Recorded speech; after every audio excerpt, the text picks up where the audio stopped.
¿Qué tal? 11 menos cuarto de la mañana y vamos a empezar el programa trasladándonos en directo al Ayuntamiento para conocer los detalles de la Junta de Gobierno local. Allí está el portavoz, Félix Romero. Buenos días, muchas gracias a todos ustedes por su presencia en esta rueda de prensa que, como cada martes, realizamos para darles cuenta de los principales asuntos que se han llevado a la Junta de Gobierno local. Decirles que, como siempre, esta Junta de Gobierno local aborda temas que tienen que ver con el funcionamiento normal, cotidiano de la corporación. En concreto, hay diversos acuerdos de ámbito social, hay un par de licencias también urbanísticas por un importe de 1.600.000 euros aproximadamente. Pero quizá lo más importante para nosotros ha sido la comunicación que a la Junta de Gobierno local ha ofrecido la propia alcaldesa sobre la información obtenida en la reunión que tuvo la semana pasada con la consejera de Hacienda de la Junta de Andalucía. Como ustedes saben, el anticipo reintegrable, el crédito que la Junta de Andalucía, bajo un gobierno socialista, otorgó a este ayuntamiento en el momento de la disolución, era uno de los principales problemas financieros que afrontaba esta corporación. Se trataba de una deuda muy importante, una deuda que nosotros hemos dicho en más de una ocasión que no considerábamos legítima, pero que estaba, que existía.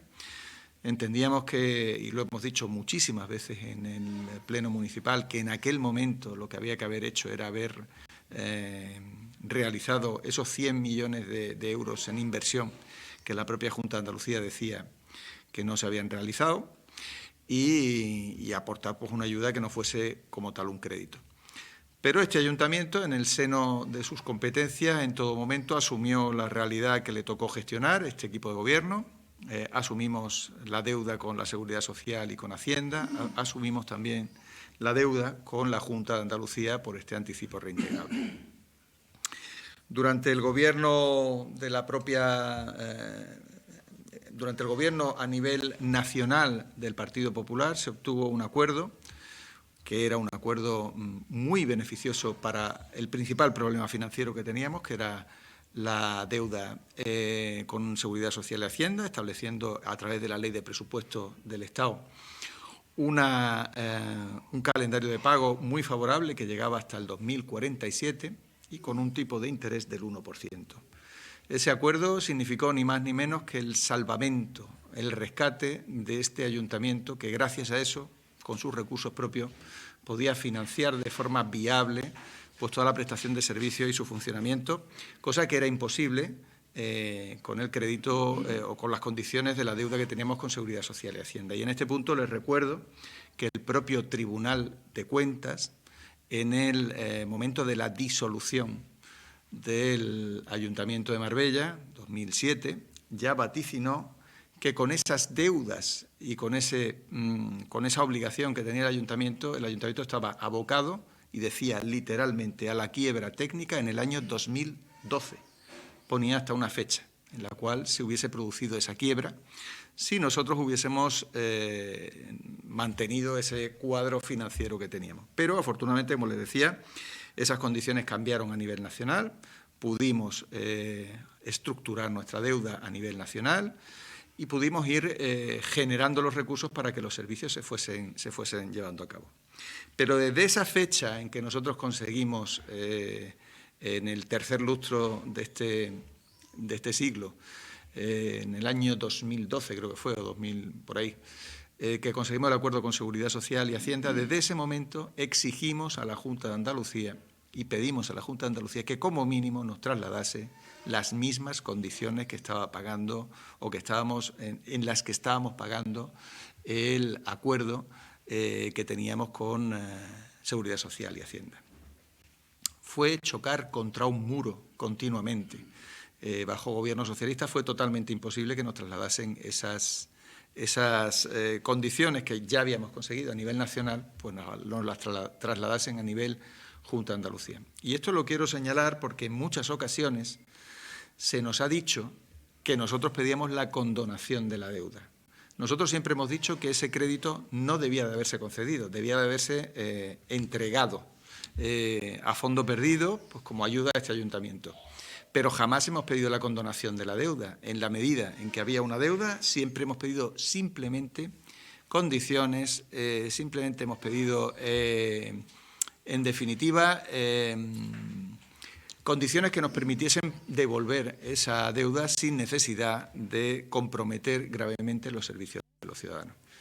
Teníamos una situación muy complicada y esa situación, gracias a la ley de presupuesto de la Junta de Andalucía, se ha solventado, trasladando literalmente las mismas condiciones que teníamos para la devolución de la deuda de Seguridad Social y Hacienda a la deuda que teníamos de Junta de Andalucía. Piensen ustedes que hemos pasado de tener que pagar en torno a unos 40 millones de euros, más o menos, desde este año hasta el año 2027, a poder pagar esas cantidades hasta el año 2047, que es en definitiva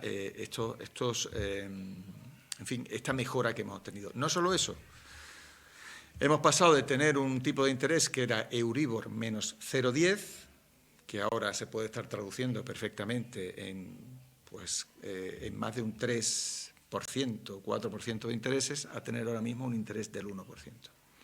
¿Qué significa eso? Pues lisa y llanamente que nosotros cada año vamos a tener un ahorro claro en cuanto a los intereses que pagábamos por esta deuda. Para empezar, además de tener unas cuotas mucho más bajas, nos vamos a ahorrar más de 3,5 millones de euros gracias a este planteamiento de la Junta de Andalucía, más de 3,5 millones de euros en intereses. Lo que nosotros hemos planteado en esta Junta de Gobierno, y esa es la información que a nosotros nos traslada la propia alcaldesa, es que según el planteamiento que nos ofreció, que nos puso sobre la mesa la propia consejera, tenemos la capacidad, la posibilidad de pedir además 3 años de carencia. Es decir, poder afrontar 3 ejercicios sin tener necesidad de pagar ni siquiera intereses, ni siquiera capital. Significa ni más ni menos que esto nos permite contar con unos recursos adicionales de aproximadamente unos 12 millones, casi 13 millones de euros más al año durante estos 3 años. Hablamos de 1 millón de euros que, por ejemplo, en el 2024 nos ahorraríamos en intereses y de 11.622.000 euros que nos ahorraríamos en capital. Ya digo, casi unos 13 millones de euros aproximadamente. Exacto, casi 13 millones de euros aproximadamente, un poquito menos. En total estamos hablando de un ahorro muy importante que se va a producir precisamente en 3 ejercicios que para nosotros son vitales. Vivimos una situación en la cual la pujanza de la ciudad, el atractivo de la ciudad es absoluto, pero también es cierto que vivimos en una situación internacional de cierta incertidumbre.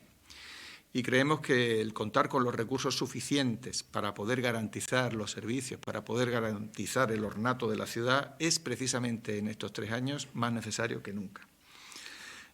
Como les decía, la alcaldesa nos ha comunicado en la Junta de Gobierno local pues toda esta circunstancia. Por supuesto, la decisión que tenemos es solicitar esa carencia.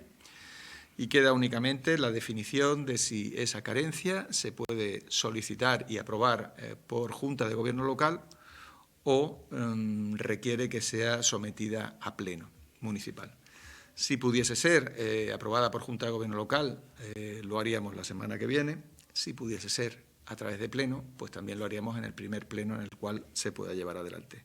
Pero como les decía, se trata de una muy buena noticia. Hemos conseguido una estructuración de la deuda en condiciones muy favorables, ni más ni menos que hemos conseguido quitarnos de encima la deuda que de alguna forma amenazaba la viabilidad. la tenemos estructurada de tal forma que se puede pagar sin comprometer ningún servicio y, evidentemente, pues nosotros vamos a pedir ese periodo de carencia también, que es un periodo que nos va a otorgar todavía más oxígeno financiero, pues para poder cubrir todos los servicios de la corporación desde aquí al año 2027. Con lo cual, bueno, pues estoy a disposición de ustedes para cualquier pregunta que quieran hacer sobre este tema o sobre cualquier otro.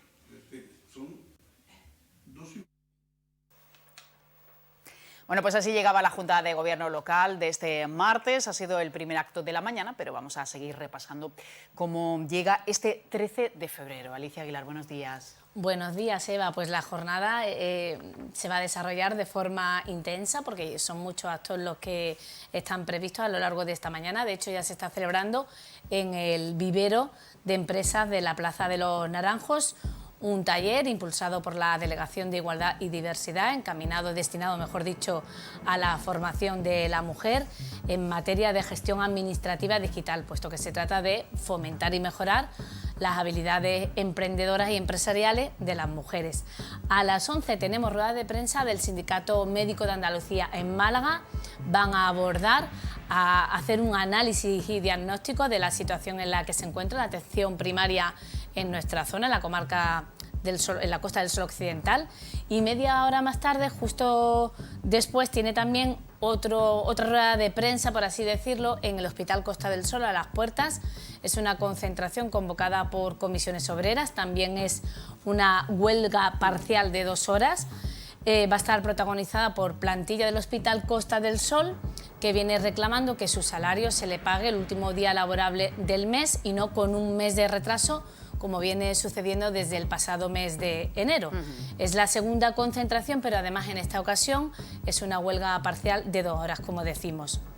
Y ellos aseguran además, Eva, que se está incumpliendo su convenio colectivo. A las 11:30, Eva, nos vamos también al Palacio de Congresos de Marbella, porque allí se presenta una iniciativa de la Concejalía de Juventud. Estará el responsable, Alejandro González, para hablar del programa Voy a Ser. Ya nos darán los detalles después en el informativo. A las 12:30 nos vamos al Paseo Marítimo de San Pedro de Alcántara con una actividad, con un evento deportivo, porque se presenta el Duatlón Ciudad de Marbella, y ahí estarán representantes del Club Triatlón Marbella y también, pues, de la concejalía. Estará representada por el concejal Lisandro Vieites. Y a las 9 de la noche tenemos semifinal de la 27ª edición del concurso de agrupaciones carnavalescas. Eso a las 9 de la noche. Y también a las 9 de la noche en San Pedro de Alcántara, en el Centro Municipal de Música, nueva cita a cargo del ciclo especial Cinéfilos. O sea que tenemos un día muy completo y variado. Muy completito, muy bien, como nos gusta. Alicia, gracias. Gracias a ti. Buena mañana, Eva. Buena mañana.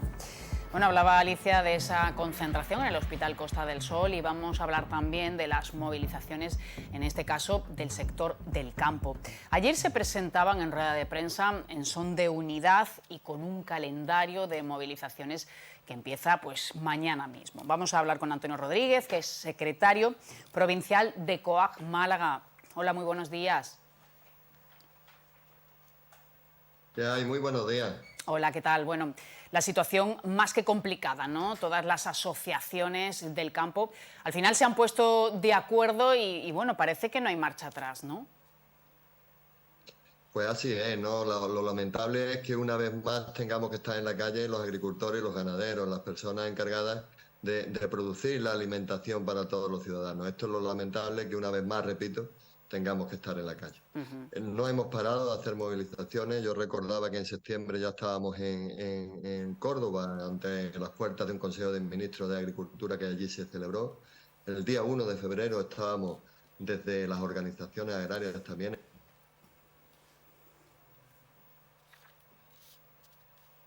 Sí, Antonio, me parece que estás recibiendo una llamada de teléfono.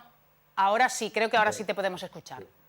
Bueno, pues decía que lamentablemente, pero que estamos en la calle, que tenemos que reivindicar que en unidad de acción, que las organizaciones agrarias cooperativas con los agricultores y con los ganaderos, para tratar de que nuestro gobierno central, nuestra administración andaluza, en lo que a ella atañe, y sobre todo Bruselas, pues tenga un reconocimiento digno para los agricultores y los ganaderos, y recojan nuestras reivindicaciones, se sienten a negociar y de verdad miren por nosotros, porque cuando nosotros no estemos, cuando estas explotaciones agrarias, sobre todo un modelo familiar, profesional, autónomos, que estamos trabajando todos los días, no estemos, a ver qué se va a comer aquí, hay un problema grande.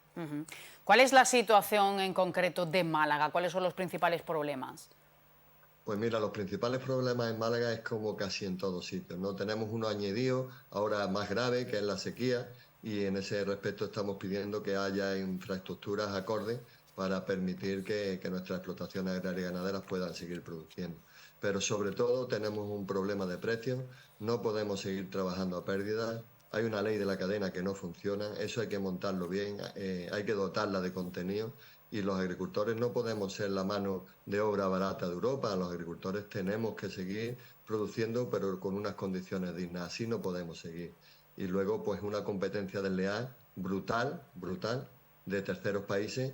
Y pongo este ejemplo. En estos días, en el Valle del Guadalhorce, ese valle tan bonito que tenemos cítricos, se producen el 50% de los limones que se producen en Andalucía, se producen en este valle. En estos días, lamentablemente, están tirados en el suelo. Hay medio metro de canto de limones tirados en el suelo y en los lineales de nuestros supermercados, pues limones de a miles de kilómetros de Sudáfrica. Esto no se puede permitir, esto lo tienen que controlar los gobiernos, así no podemos seguir y eso es lo que estamos demandando. Los agricultores y los ganaderos no queremos estar en la calle molestando a nadie, ni llegando algunas veces a pasar una línea que no deberíamos hacerlo, porque ya estamos agotados, estamos quemados. Los agricultores tenemos que estar produciendo esos alimentos que necesita la sociedad, con las normas que necesita la sociedad, con la calidad que necesiten, aquí estamos para ello, pero con un precio que pueda cubrir los costes de producción y que podamos seguir trabajando. Así nos están desmontando y así no podemos seguir. ¿La sociedad es consciente del problema tan grave que tenemos o está empezando a darse cuenta a raíz de la subida tan importante de los precios? Creo que no es consciente y lo entiendo. La sociedad que somos todos, cada uno está en su día a día, en su trabajo, en su vorágine, en sus problemas, en la economía, que es difícil para todos. Pero abren la nevera y tienen alimentos. El alimento, los últimos 30, 40 años no se ha tenido en cuenta. Ha habido alimento de sobra, a un precio barato, y es algo que se ha banalizado tanto que no se tiene en cuenta. Pero así no se puede seguir. Que sean conscientes que cuando nosotros no estemos, los alimentos vendrán a miles de kilómetros en las condiciones, con fitosanitarios, en definitiva con venenos, los que quieran. La alimentación no será saludable ni sana como es la que es ahora y se podrá comprar o no se podrá comprar, porque las grandes multinacionales, los fondos de inversión, todo el mundo está metiéndose en esto. Entonces hay que cuidar este tejido productivo, hay que cuidar al sector profesional, a las explotaciones familiares, que somos los que vertebramos los pueblos, que somos los que cuidamos el medio ambiente, la naturaleza, y sin agricultura y ganadería no. El aceite ha sido lo primero que ha subido de precio y de qué manera. ¿El empleo también va a quedar tocado con todo esto? Muy tocado. Al aceite se ha añadido un problema grandísimo que es el de la sequía y dos campañas ya consecutivas que no son normales, que están por debajo del 50% de la producción. Ese es uno de los motivos que el aceite vaya al precio que está.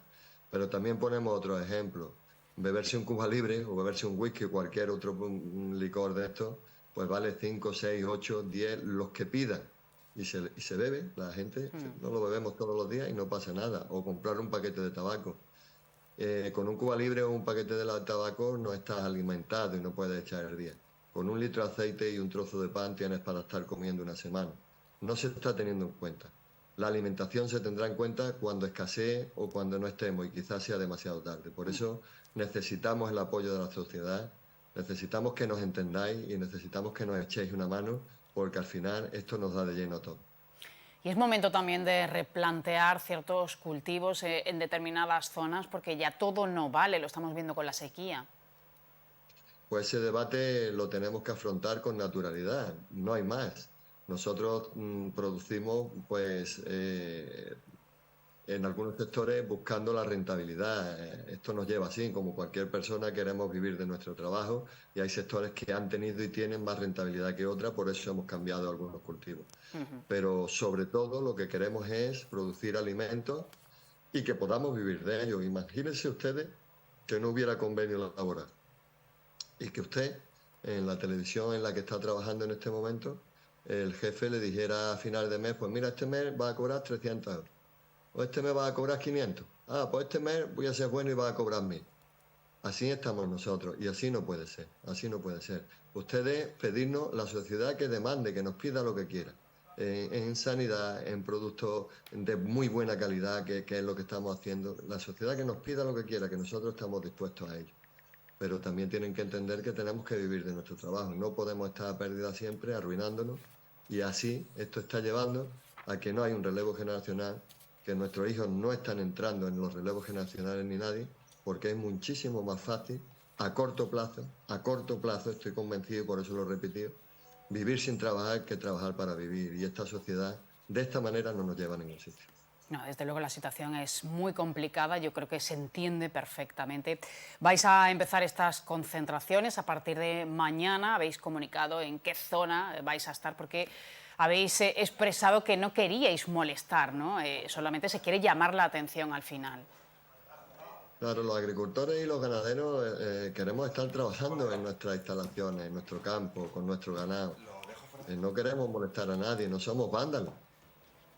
Nos están obligando a salir a la calle y nos están obligando a perder los nervios y nos están obligando a que se vean algunas imágenes que no van con nosotros y que desafortunadamente se dan. Pero ¿para qué tenemos a nuestros gobiernos? ¿Para qué está el gobierno central en este caso? Porque el ministro, ya lo sabemos quién es el ministro. Lo sabemos porque desde que era consejero siempre ha estado de espalda a nosotros. Pero el presidente del gobierno, esto es un problema de Estado. El presidente del gobierno tiene que llamar a las organizaciones, tiene que llamar a los sectores agrarios y ganaderos y tiene que tratar de ayudarnos lo que se pueda en el Estado y sobre todo reivindicando en Bruselas que no se puede trabajar de espaldas a los agricultores y los ganaderos.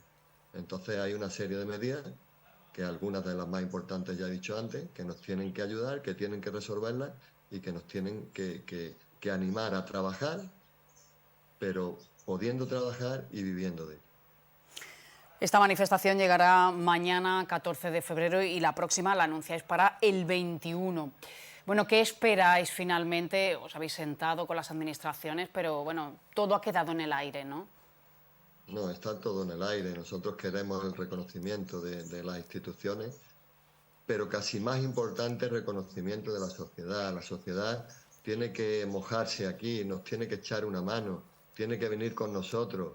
Mañana habrá concentraciones en diversas carreteras en la provincia y además asistiremos desde Málaga a una concentración en el puerto de Motril, diciendo que nos están entrando competencias desleales desde los puertos. Y el de Motril es uno, y el de Algeciras es el más importante, que iremos en los próximos días también. Pero el 21 tenemos una gran concentración en Málaga y allí nos gustaría contar con la gente, con la ciudadanía, para ir de la mano. Sin nosotros es verdad que es complicado mantener nuestro medio rural, nuestra alimentación. Queremos que lo entendáis y queremos que estéis con nosotros y que todos hagamos fuerza para que esto cambie. Siendo conscientes, que empecéis a ser conscientes también, que una alimentación sana, que estáis pagando y comprando salud, tiene que valer dinero. Tiene que valer dinero porque a nosotros nos cuesta muchísimo producirlo.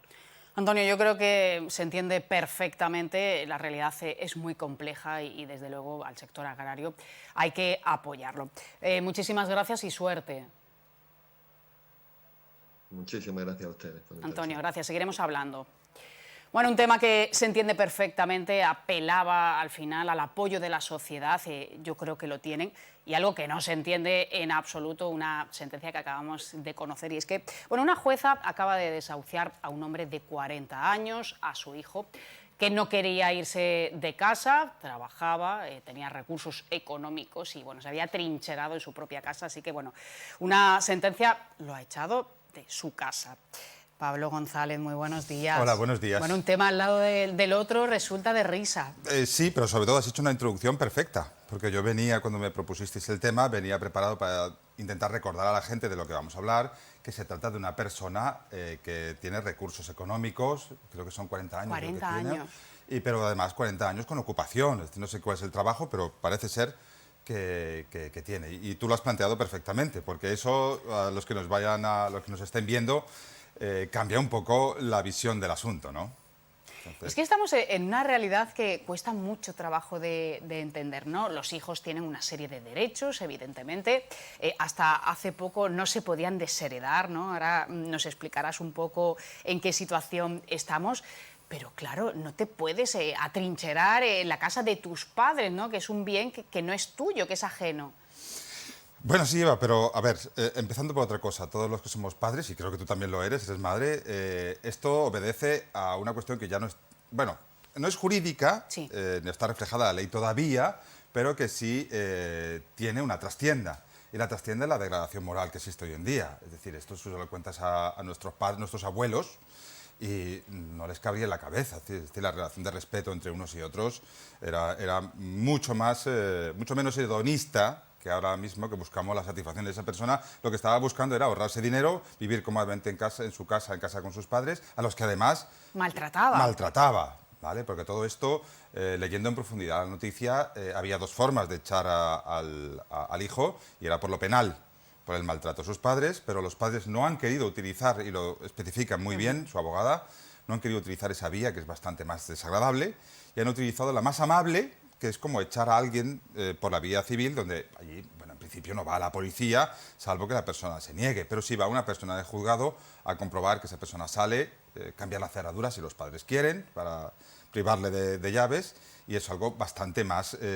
amable, por así decirlo, ¿no? A echarlo de su habitación. Es que es muy ridículo. Claro, Una persona con entonces, 40 años... Pero entrando un poco en profundidad el asunto, no sé si hay algunos puntos que tú quieras tratar en concreto, pero sí un poco el marco general es...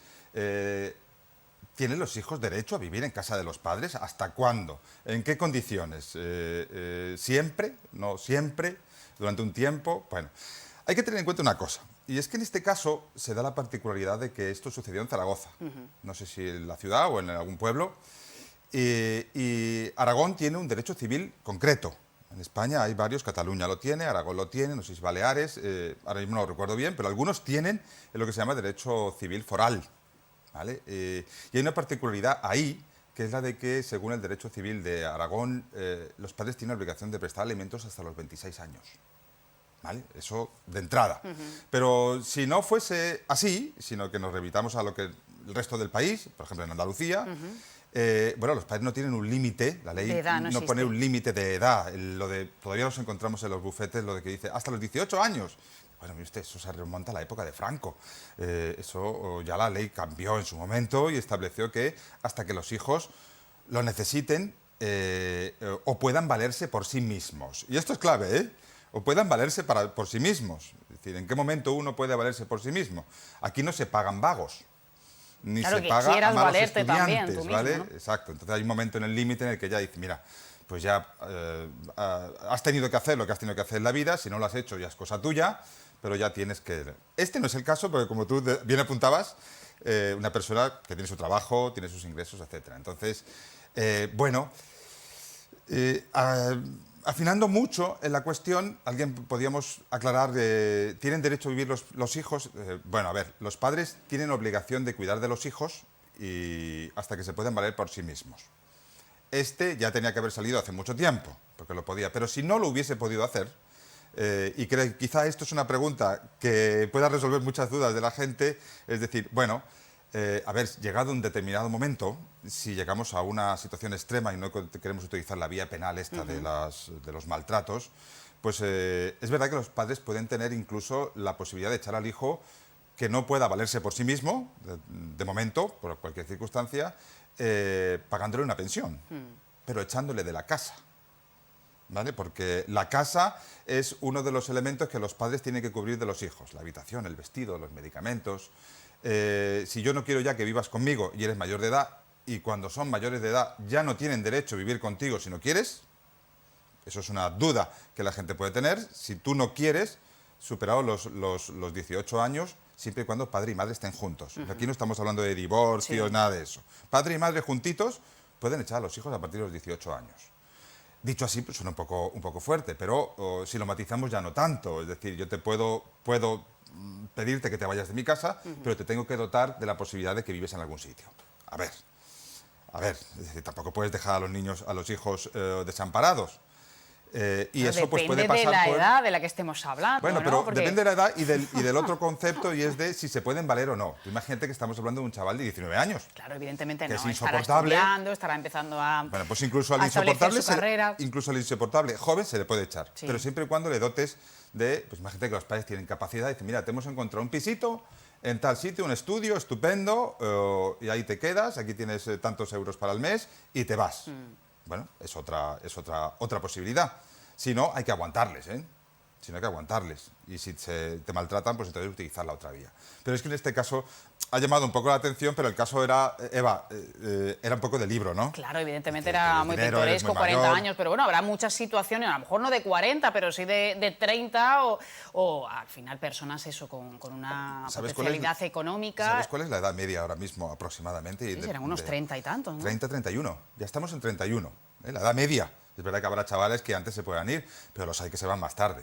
Claro, en algunos casos tienen muchas dificultades, evidentemente la vivienda está muy cara, pero en otros es mucho más cómodo, ¿no? Estar en casa con todo lo que esto supone, ¿no? Esto llama la atención precisamente porque supongo que es la anécdota, al final no habrá muchas sentencias de este tipo, ¿no? De denuncias de padres, además, en este caso, con maltrato. No, Eva, pero empiezan a ser recurrentes.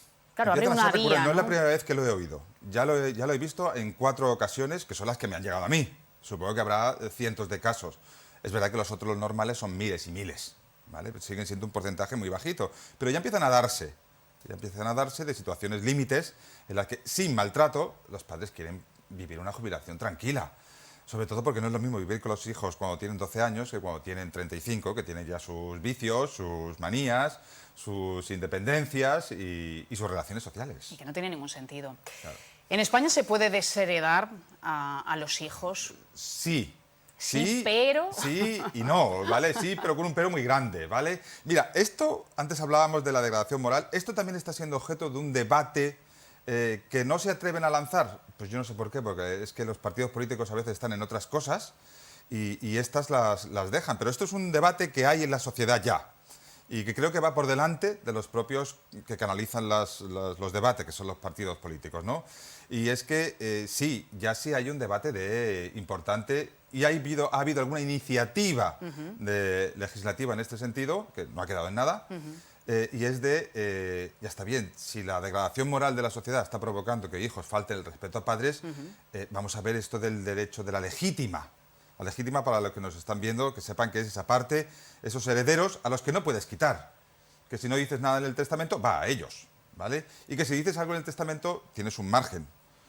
Hay una gran parte de la herencia que tiene que ir para los hijos, ¿no? Entonces, ante esas situaciones de ingratitud, ¿cómo se puede reaccionar? Bueno, pues uno de los motivos, que además poco a poco va habiendo sentencias, es algo que no existía antes, que es el de la ingratitud.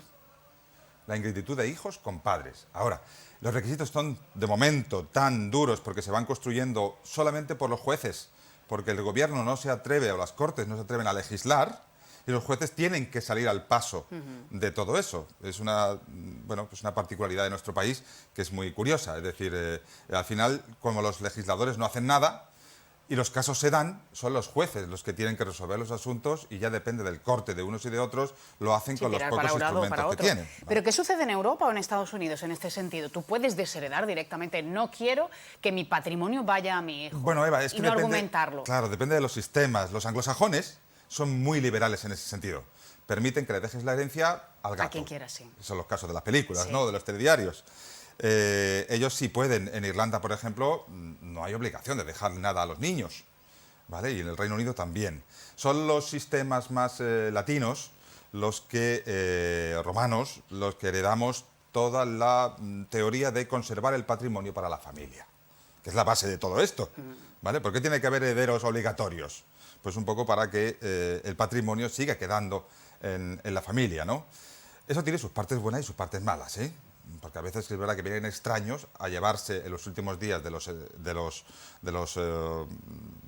ricos que se lo acaban llevando, ¿vale? Todo eso, y hay muchas películas en ese sentido, ¿no? Entonces es un sistema, bueno, que se podría pulir si efectivamente empezamos a hacer más relajadas las causas de desheredación. Hay otras, pero son ya muy graves, son la de atentar contra la vida de tu padre o tu madre, que vas a recibir la herencia, o negarles alimentos. Sí, cosas muy evidentes. Cosas ¿no? muy evidentes, ¿vale? Que se dan todos los días. Pero hoy, por ejemplo, se considera como una ingratitud el maltrato psicológico. Y tú dices, ¿qué significa eso?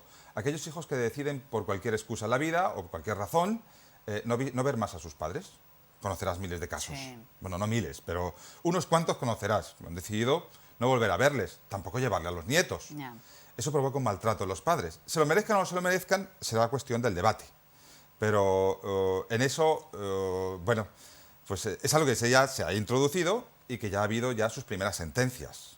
Y el término es ingratitud. Ingratitud, sí, es causa de ingratitud, efectivamente. Es muy bonito. Es que Bueno, suena ingratitud, es como suena muy más, evidente, más ¿no? pequeño, ¿no?, de lo que realmente es ser ingrato, desagradecido al final. Exacto, pero es que a veces esa ingratitud encima además provoca daños, Sí. sobre todo en los mayores. Bueno, y con todo eso unido en el cóctel, con lo de la degradación moral, de ahora el respeto y todo esto, pues causa aquí un cóctel muy peligroso, ¿no? Pero se va abriendo el camino Sí. del que deberían tirar los políticos para darle forma y no pasarle la patata a los jueces, que al fin y al cabo, que todo el mundo sepa, simplemente cogen la ley y la interpretan, ¿vale? Si la ley es muy clara, tienen muy poquito margen de interpretación, y la ley la hacemos entre todos, y hay un clamor en eso. Pero Es un melón muy interesante que debería abrirse y no dejarlo, como tú dices, la pelota al final a los jueces, porque bueno, al final cada uno decide lo que quiere hacer con su patrimonio, ¿no? Y si hay hijos que al final, bueno, pues tienes mala relación o por lo que sea no se lo merecen, bueno, no tienes que justificar algo muy grave, ¿no?, muy serio, muy importante, bueno. sí, porque luego además, al final también le acabas pasando la pelota a los otros herederos. Cuando tú faltas y has dejado dicho lo de la ingratitud, pues lo puedes dejar dicho en un testamento, lo que sea, luego le toca a los hermanos decidir a ver qué hacemos. Si defendemos la voluntad de nuestro padre o nuestra madre, o si nos aquietamos y repartimos, así no nos peleamos. Eso viene también después, y lo que lo hayan vivido estarán cabeceando y diciendo ya, y además son años de pleitos, caro, y luego además con la puntilla de esto es lo que mi padre y mi madre querían o lo que mi padre y mi madre se merecían, porque el hermano de tal pasó siempre de papá y de mamá y durante los últimos 30 años no les hizo más que daño indirecto. El no ver a alguien o negarle el trato, incluso con los nietos, provoca mucho dolor. Sí. Es un tema muy complicado. En España, desde luego, no está en la agenda, o sea que en los próximos tiempos no veremos ningún cambio en este sentido. Pablo, muchas gracias. A vosotros por invitarme. Eva. Gracias, hasta pronto. Vale. Bueno, nos vamos a marchar unos minutitos a publicidad y seguimos con más asuntos. Hasta ahora.